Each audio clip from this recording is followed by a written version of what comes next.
Hello, hello mga Libra Collective. Kamusta po kayong lahat? Ako po ito si James from James Tarot PH. Ito po ang inyong July 2026 Wheel of Your Fortune reading. Malawakan po ang pagbasa natin ngayon, iba't ibang aspeto ng buhay mo. Alamin natin isa-isa yan. But first, ihanda mo na Libra ang iyong isang tanong para po sa ating isang tanong, isang sagot. Kung meron po kayong pangmalakasang one question, hawakan nyo po yan. At sa dulo po atin po yung babasahin by using these cards. Okay? Let's go. Inhale and exhale. Holy Spirit, Spirit Guides, get us for today. Your self card. Ikaw ito? Nice. In the area of your wealth, beautiful. In your family, ooh. In your what you need to receive now. Wow, napakaganda. In your well-being, sa iyong buhay pag-ibig, uy, may lovers, congratulations. Sa iyong career, nice. Sa iyong friendships, and ang iyong future. Ito yan, mamaya babasahin natin yan. So bago natin basahin lahat-lahat ng ito, first, thank you muna mga Libra sa lahat po ng mga hindi nag skip ng ads, nagla-like, nagko-comment, nag-share. Malaking tulong po sa akin yan. Every time po na meron tayong libreng reading para sa inyo. So please help me. Do not skip your ads. Okay? So, in the background, meron kang the World card. Wow. Next level na tayo. Kitang-kita ko dito yung pagsasara mo sa isang lumang parte ng buhay mo. Kumbaga, narinig ko yung word na nakasurvive si Libra, nakalagpas si Libra tungkol sa mga bagay na dapat na niyang isara, dapat na niyang kompletuhin para makalarga na siya. Meron sa inyo magka-travel, many sa inyo lilipat or meron transition, no? Because sabi mo, tapos na ako dyan, graduate na ako dyan, ready na akong humakbang sa bago. Congrats. Okay? Especially here in your core energy, ikaw ito, the Nine of Wands. Meron kang bagay na pilit mong inaasikaso, pinagsusumikapan, ginagawa, kahit pagod ka na hirap ka na, pero heto ka pa din lumalaban, kumakapit, sabi mo, hindi ako susuko, makakaasa ka Libra, it will end soon. Makukompleto, magagawa, matatapos mo na. Meron ka ng panahon para, hay, salamat, nagawa ko din.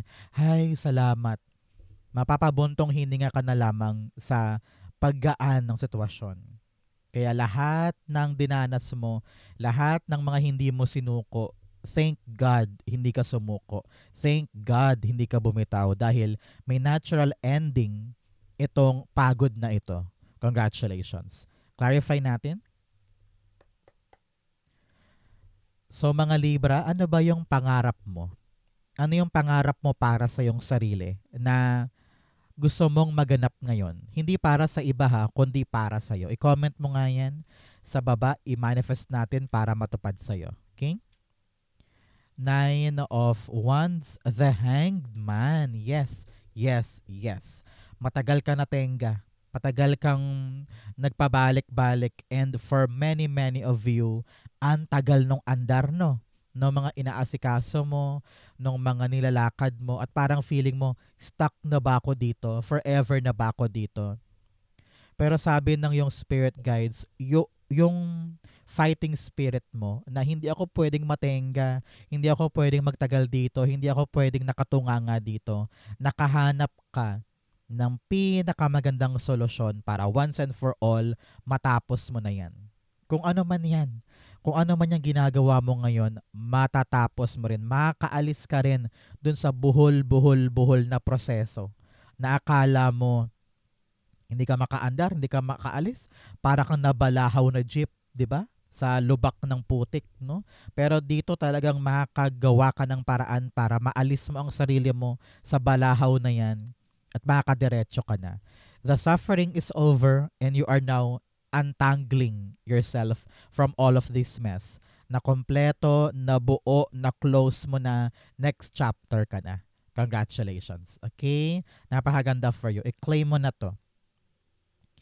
In the area of your wealth, kayamanan, naku, meron daw pong darating sa'yo na bago. Na talagang kakabahan ka, may excite ka, pero may konting takot, di ba?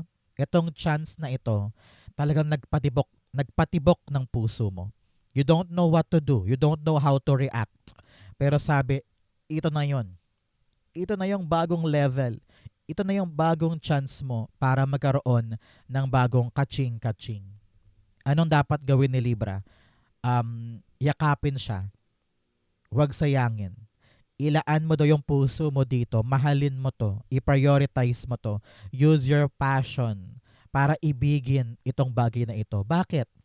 Kasi kapag iniibig mo yung isang endeavor, dodoble titiriple yan para sa'yo. Example, may dumating na bagong opportunity, call center halimbawa, pero kabado ka kasi first time mo dun, hindi mo alam kung makakapasa ka ba or talagang tatagal ka doon. Pero sabi mo, biyaya ito yung sagot sa mga hinihiling ko. Ito yung paraan ko para makawala na ako sa struggle and pagkatenga, di ba? So, mamahalin ko to, aaralin ko siya, bawat aspeto, sisipagin ko, um, papahalagahan ko yung bawat routine or bawat sistema para pumabor sa akin yung outcome. Ganon yun. Kaya mahalin mo yung ginagawa mo ngayon because it will lead you to many kaching-kaching. Okay? The Ace of Cups, meron kang dalawa kunin natin. Ayaw patalo. Gusto talaga niya lumabas. You have the Ace of Swords and the Eight of Cups. Beautiful, beautiful, beautiful. Sabi ko nga, dahil may bagong paparating, meron kang 1-1 here, Ace of Swords and Ace of Cups, talagang merong bagong pintuan. Meron kang susubukan na bagong ruta na magpapalakas ang loob mo para iwanan yung mga source of kaching-kaching na ngayon na-realize mong hindi na para sa akin. Hindi na fulfilling, hindi na masaya, hindi na satisfying. Kaya sabi mo, I'm ready to stand up. I'm ready to begin this new journey.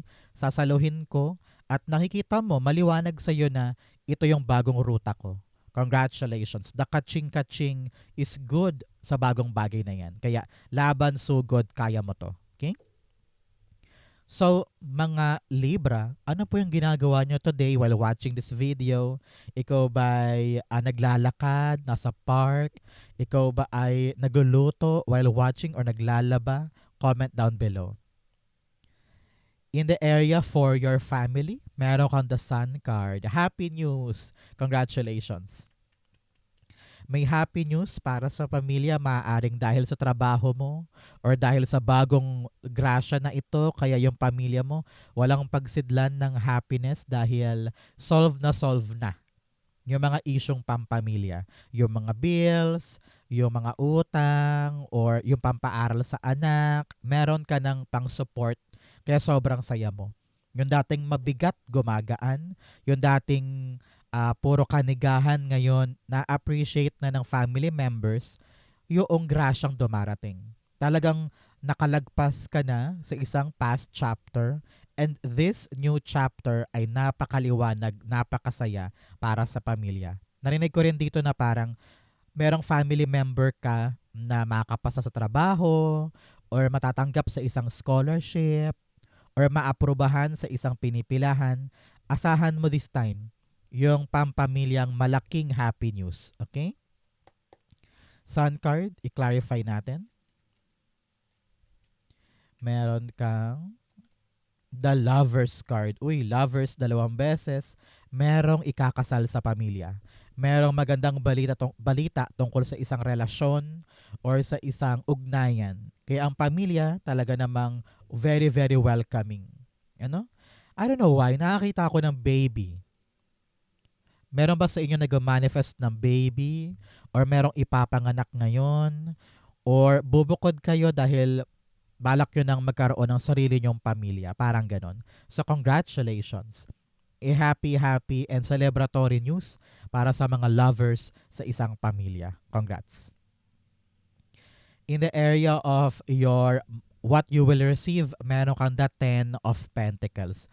Uulanin ka ngayon ng grasya, Libra. Maaring darating na yung loan, darating na yung SSS, retirement money, or naaprubahan ka para sa isang visa, para makapunta abroad, para sa isang permanenteng trabaho, or na-reach mo na yung settlement para sa pamilya, halimbawa sa mga mana or property na binibenta. O maaring ikaw, no, sa iyong trabaho, makabenta ka sa kota na clients, kaya na-reach mo yung reward, na-reach mo yung permanent mong status para sa isang pinagkakaabalahan, no? Marami kang mare-receive ngayon na permanently mapapakinabangan mo for a very, very long time. So, asahan this time yung pagdapo ng seryosong mga kaching-kaching at swerte. Nako, i-claim mo to. Kung ano man tong inaasikaso mo na alam mong pangmatagalan, it will come to you now. Congratulations. The Ten of Pentacles, i-clarify natin, ayun lumipad. The Five of Cups. Okay?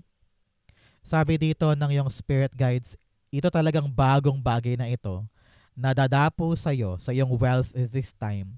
It will lead you to a long-lasting na biyaya. Example, yung call center natin kanina, parang dyan ka tatagal. Dyan ka talaga magkakaroon ng um, stable career, no?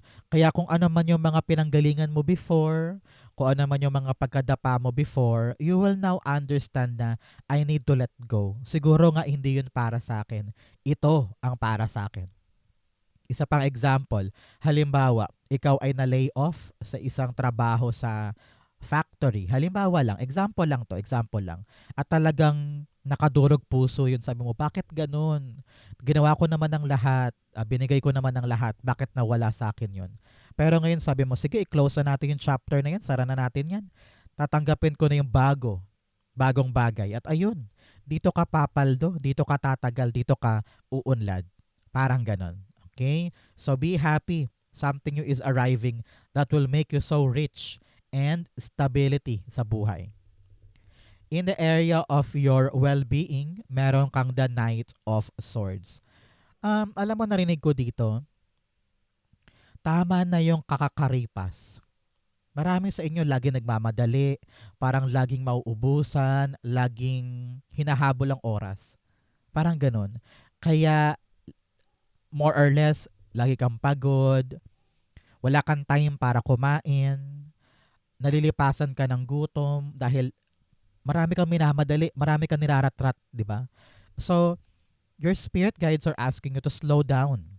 Libra, slow down for your body, for your mental health, to recharge. Parang narinig ko, can you please stop for a while and smell the flowers? Parang ganun eh. Nakakalimutan mong i-enjoy yung mundane things. Yung mga simpleng bagay. Yung mga simpleng kaligayahan. Ganyan. Dahil labis-labis ka nagmamadali sa buhay. Alam ko naman na marami kang gustong ipanalo. Marami kang gustong mapagtagumpayan. Pero kakamadali mo, marami kang sacrifice along the way, di ba? So, just slow down, enjoy the journey, take a break for a while, paminsan-minsan, no? And also, enjoy. Enjoy your life, okay? Para rin yan sa mental health mo. Kapag okay ang mental health mo, okay lahat ng aasikasuhin mo. Okay? Knight of Swords, meron kang the Two of Swords. Okay? Sabi dito, kailangan talaga mag-decide ka na. Makita mo sa yung isip na, ay, bakit ba ako nagmamadali? Bakit ko ba to nirarush? Pagod na ang tuhod ko. Or ang sakit na ng ulo ko. Kaya ko naman tong ipagpabukas. Bakit ko pinagpuyatan ngayon? Yan, mga ganyan. Mabigyan kita ng senaryo ha.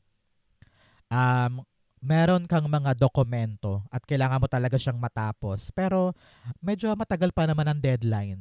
Pero ang ginawa mo, talagang nagkulong ka sa kwarto, inasikaso mo siya ngayong buong maghapon, hindi ka na nakapag-lunch, hindi ka nakapag-dinner, nagpuyat ka pa. Kaya ayan, latang-lata ka, di ba? Parang ano ba to? Pagod na ako.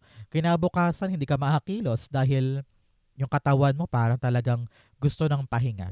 So mahihirapan kang lalong mag-perform kung yung katawan mo sumusuko, 'di ba? So kailangan mag-decide ka na kailangan gradual pace lang. Kailangan ko tong schedule para meron pa akong time for myself. Okay? Importante yan for you. In the area of your love life, meron kang the lover's card. Okay?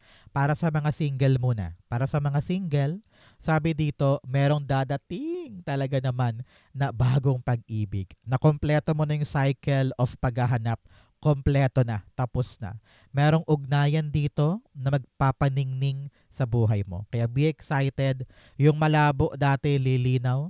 Narinig ko dito na parang tapos na yung dating stage. Halimbawa, kayo ay single ka nga, pero halimbawa meron kang ka-talking stage sa online or taga-abroad, LDR kayo. Nakita ko dito na parang mag-meet na kayo eh. Wala na yung labo. Parang meron ng confirmation. Halimbawa, meron ng definitive na label ang inyong relasyon. Hindi na kayo dating, kayo exclusive na. Parang ganyan. So, merong elevation pagdating sa singlehood to exclusivity. Ganyan. So, maganda tong ugnayan na to. Medyo, yung tawag dito, soulmate match, kumbaga. Yan. But for others, sa mga may karelasyon na talaga at meron ng solid foundation sa pag-ibig, pinapayuhan ka na kung ano man yung mga issue nyo ng partner mo, ibaon sa limot, i-close na yan, forgive and forget, para magkaroon na kayo ng mas matibay pa na ugnayan. Kaya kung dumadanas ka ngayon na medyo hindi magandang ugnayan sa yung partner, plansyahin na yan, ha? Tulungan kayo sa buhay.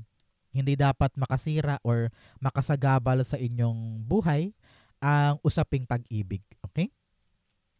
Lover's card, meron kang the Four of Wands. Wow, wow, wow, wow, wow, wow. Okay.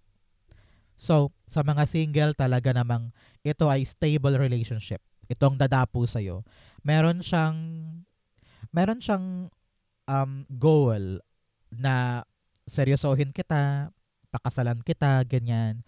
Or lalagay tayo sa isang seryoso at merong direksyon na ugnayan. Meron siyang plano to na lumagay sa tahimik, parang ganon. For others, na ibang libra naman dyan, kung meron ka talagang karelasyon na, ito yung mga talagang married na or may long-term partners na. Sabi dito, meron kayong common goal. Meron kayong balak na milestone na matupad. Halimbawa, makabili ng bahay, matayo na yung negosyo na yan, or magkaanak, no? Sabi dito, tulungan, kayang-kaya nyo yan, maabot nyo yung milestone nyo ngayon. Congratulations. In your career, meron kang the Six of Wands. Beautiful. Nakita ko dito yung tagumpay mo sa nilalakad mong career. Marami mang kasabayan, marami mang doubters or bashers or nakikipag-agawan sa'yo para sa bagay na ito. Naku, congrats, congrats, congrats. Ikaw ang chosen one. Ikaw ang pipiliin, ikaw ang makakatanggap, ikaw ang namamayani, namumukod tangi na pagkakalooban ng biyayang ito. So rejoice, be excited, dahil yung pinaghihirapan mo, dahil nag-focus ka sa career mo, it will be successful. At yung mga tao sa paligid, nga na lang yung mga yan at magugulat na parang, ay, ang galing ni Libra, nagawa niya, nakuha niya. Kung ano man yung mga dapat mong kompletuhin, the acknowledgement, success, and really completion will lead you to the next level ng career mo. Narinig ko promotion. Congrats ha. Narinig ko rin dito na parang nakompleto mo yung credentials, nakompleto mo yung papeles, kaya lalarga ka na. Okay? Six of Wands, meron kang the Ten of Cups. Lovely, lovely, lovely. Fortune after difficulty. Kung ano man yung pinaghihirapan mo ngayon sa iyong career, sa iyong trabaho, talaga namang sulit lahat. Ikaw ang panalo, nakalagpas ka sa isang mahirap na parte. At yung pamilya mo, super happy din sa'yo dahil nagawa mo. Alam ko naman na yung pinaghihirapan mo para sa pamilya, di ba? Makaahon sa hirap, ma-provide yung needs, mabigay sa kanila yung komportableng buhay. Magagawa mo ngayon. Panalo ka. Congrats. Okay? In your friendships, meron kang the Four of Swords. Alam mo, nakita ko dito panahon na muna para ipahinga mo yung bonding time with friends. Ito yung panahon na you have a lot of time to really focus on your well-being. Halimbawa, sabi mo, pagod na pagod ako sa trabaho, wala akong time para i-accept yung invitation ng kaibigan ko to party or gumimik or magbanding dahil papahalagahan ko ngayon yung mga tulog ko or pahinga ko. Mag-Zoom meeting na lang tayo or FaceTime na lang tayo, sa GC na lang. Doon na lang tayo muna mag-usap-usap. Pero wala kang ngayong energy to entertain them dahil marami kang mga dapat unahin. Kung talagang kaibigan mo yan, ay susuportahan ka, maiintindihan ka, di ba? Pero importante ngayon ang time mo for yourself, okay? Pahinga, pahinga, pahinga. Kung talagang kaibigan yan, hindi naman niya magrereklamo, hindi naman niya masasaktan, di ba? Four of Swords, the Page of Cups. Yes, marami ka talagang priorities ngayon. Sabihin mo sa kanya, halimbawa si best friend or si kaibigan, sabi niya, uy friend, labas naman tayo. Ang tagal nating hindi nakikita. Bonding naman tayo. Sabihin mo, sorry ha. Marami akong inaasikaso ngayon eh. Nakafocus ako sa pera, sa career, o sa asawa ko, o sa love life ko. Next time na lang. Yung aking pahinga ilalaan ko sa aking sarili. Parang ganyan.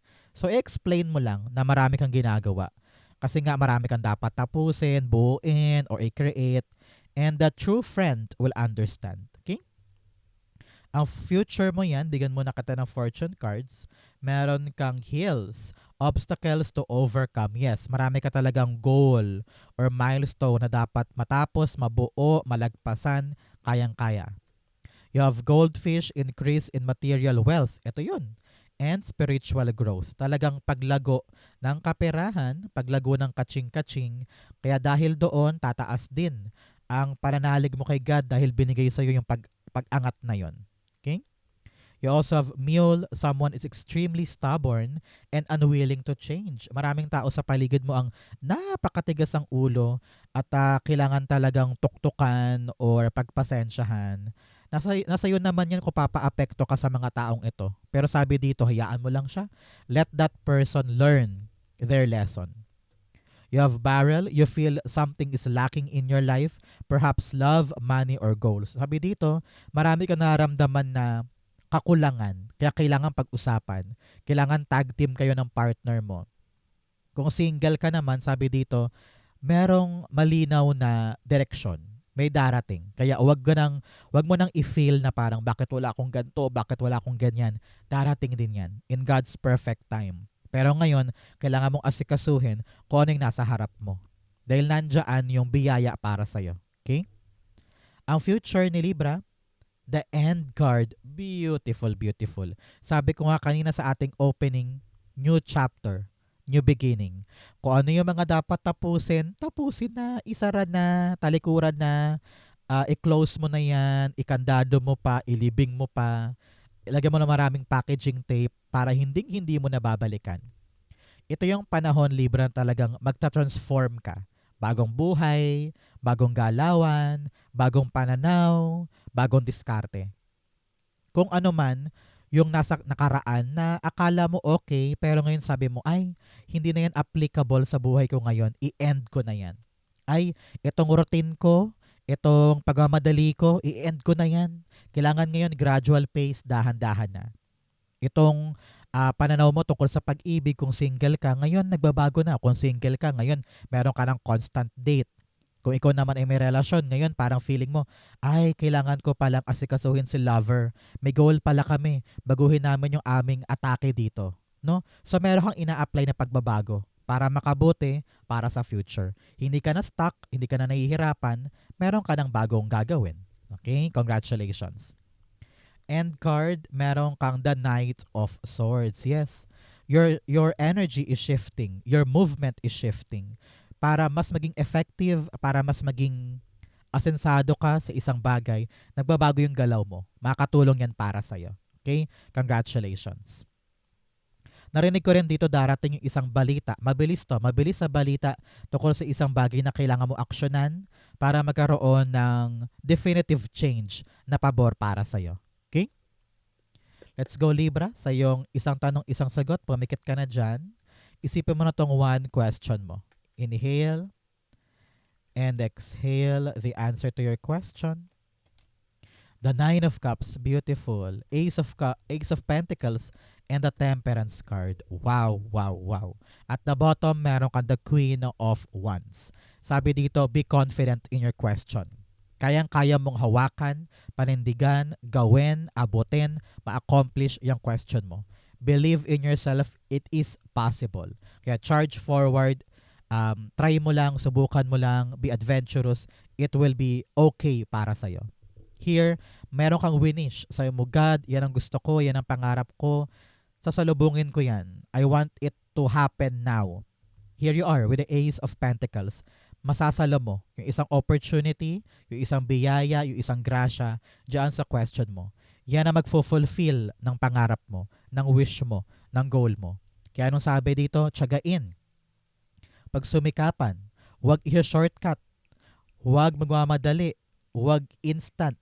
Panahon to para patunayan mo na kaya ko tong alagaan, kaya ko tong hawakan, kaya ko tong ingatan, at for a long-term gain, matutupad ko yung mga wishes ko. This is divine timing. Sabi ni Archangel Michael, binibigay sa iyo to ngayon para gamitin mo, para aksyonan mo.